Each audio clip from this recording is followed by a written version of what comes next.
සාදුට සල්ලි දෙනවද? එතකොට තමයි අපිට දෙන්නේ.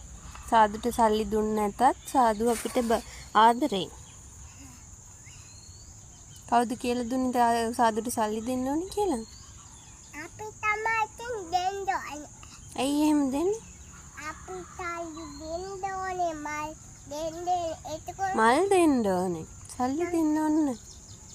සල්ලි දෙන්න ඕනේ. සල්ලි දෙන්න ඕනද? අර මල් අරේවත් දුන්න ඕනේ. ආ ඒවත් දෙන්න ඕනේ. එතකොට තමයි අපිට ඒවට එන්නේ. මොනවා සාදු අපිට දෙන්නේ?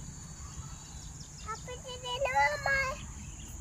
සාදු මල්. මල්ද දෙන්නේ? ඉතින් සල්ලි දෙනවනම් සල්ලි දෙනවද? එතකොට වැට්ට යන්න ඕනේ නැද්ද? ඉතින් අපි යනවා.